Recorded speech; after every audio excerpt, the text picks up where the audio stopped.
Community policing is today, it's the catch term that we hear about it only after we've got a big explosion, a riot, or some type of demonstration that's gotten out of control. You have massive property damage. Then you have a lot of chiefs that stand up and they throw out this catchphrase of what is community policing. Community policing is just one of the many styles of policing. You have problem-oriented policing, you have call-driven, you have reactive policing, and you have community policing. And basically, call-driven is you basically come out and you work the calls on the computer screen. That's your focus. You have a high call volume, you're just addressing calls.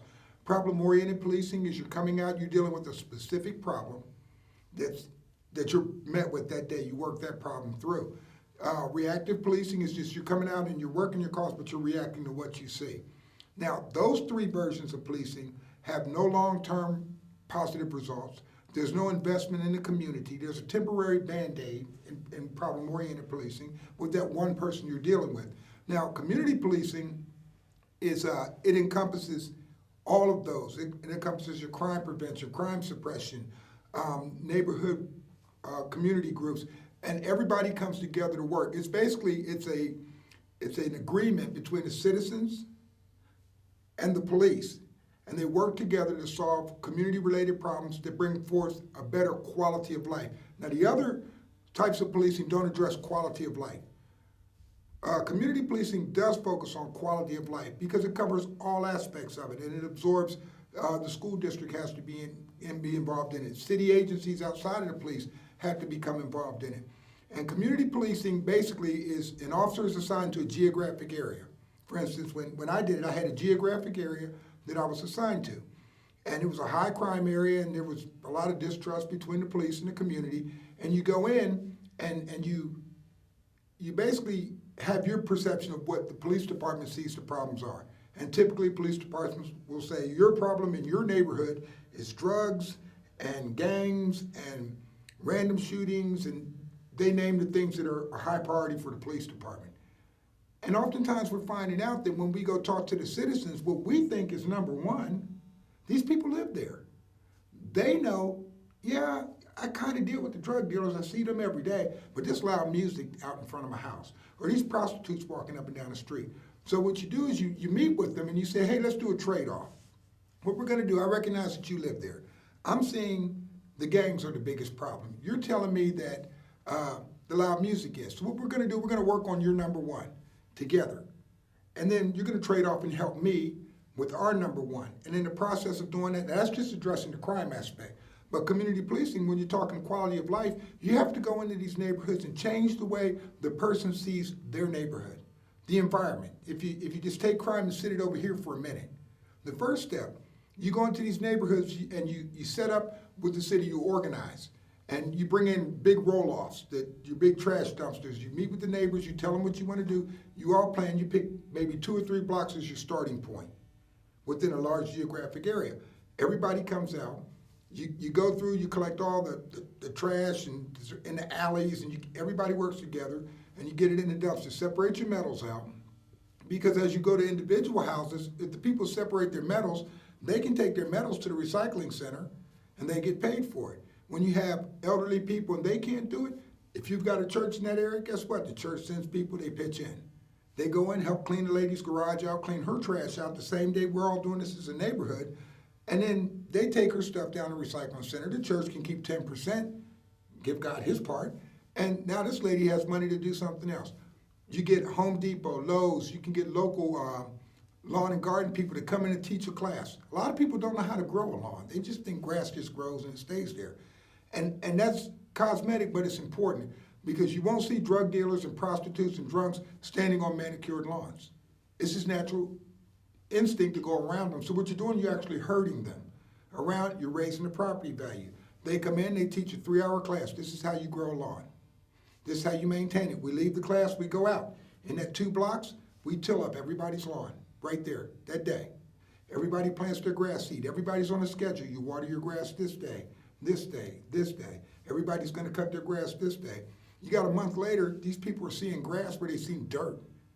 You know, you've already gotten rid of the junk cars. You've got the alleys cleaned up.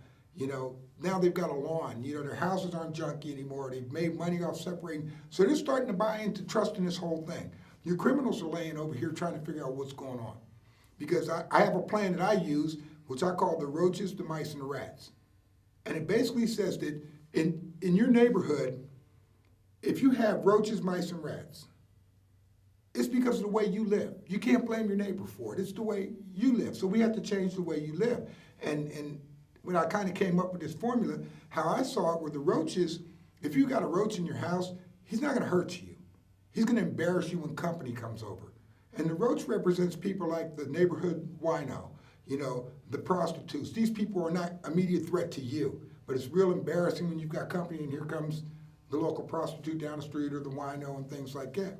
So once you ignore these nuisance people or these roaches, well, the next thing you get are mice. And when you get a mouse in your house, you're never going to see the mouse, but you'll see his mess. And these are the people, these are your criminals that are your car burglars, your house burglars, graffiti artists, people who do criminal mischief. You never see them, but you see the results of their mess. And the third are the rats. Now, keep in mind, not only does this analogy go for criminals, but it also goes for taking care of your house, because, of course, you don't want these things in your house. So if you liken them to criminals, when you're addressing your environment in your house and in your neighborhood, it's going to deter the human representations of these rodents and bugs. But what the rats represent, now a rat will fight you back. They're aggressive. They'll gnaw their way into your house. They use the existing beams in the house to navigate to different parts of your house. The rats represent your violent offenders, your gangbangers, your sex offenders, your violent criminals. These are people who've been through, if you say that the legal system, for example, is your house, and the beams are the laws within the legal system. These people have been through the system. So what they do is they use their previous experience, be it the beams, to navigate through the legal system. So as you start addressing, your roaches, which are your nuisance criminals in the street, when you get your property value picked up and you shape your yard, it's going to drive some of that away, just like it would if you spray your house, for instance. And this analogy I like because I represent, or the police officer, the community officer, he's like the exterminator. He's coming in and he's going to exterminate. He's going to show you how to and help you change the way you live and so you don't have these bugs and these rodents. But you have to make the effort. He's going to spray and he's going to do all these things. He's going to leave, but you've got to do the upkeep. Because if you don't do the upkeep, then you're going to get these things back, and then they're going to become more resistant, if that makes any sense. And then what community policing does is you're empowering citizens because you're walking them through not just crime problems. They may say, well, we want to get our park fixed, and the city says they don't have any money. Okay, well, let's go community development block grants. It's federal money. You can go through your local college, and you can get somebody to help them write the grant. City comes on board and kind of gives them guidance and counseling, and this is a neighborhood association that you do it through that's established and chartered through the city, and you can get federal money to fix up your park. It doesn't cost the city anything. You're working with the city to organize this, to get it done. You're working with the police department. They're working with the citizens so that network of trust is being built, and people are understanding everything that comes into it. Now, as far as for the community, there are no downfalls to community policing. There's none. Even if you halfway do it, you're going to gain. You can't lose doing community policing. But for the officers, it's very time consuming. For cities, it's expensive because there's a lot of overtime, there's a lot of meetings. You can't really budget time when you're helping people. You're really there till you meet the goal for that day. But a lot of cities say the investment is very steep. We don't want to raise taxes. Well, the flip side of it is when you've got a riot and you've got chaos in the street and you're paying 100 officers, overtime, counting, if you look at the Ferguson situation, you pay that many officers to come in overtime, that's a whole lot. Counting businesses that won't come to your city anymore, jobs that have been lost, storefronts burned down.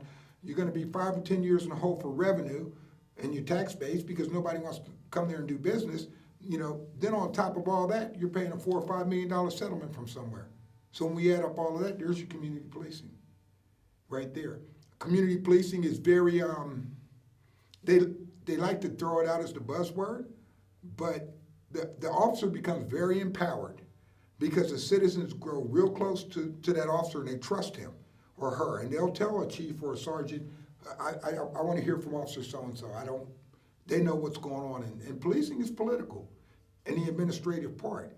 And so a lot of people's feelings tend to get hurt with it, but I would suggest to a lot of people, if you want to know, first off, go to your police department and ask, what style of policing does our department do?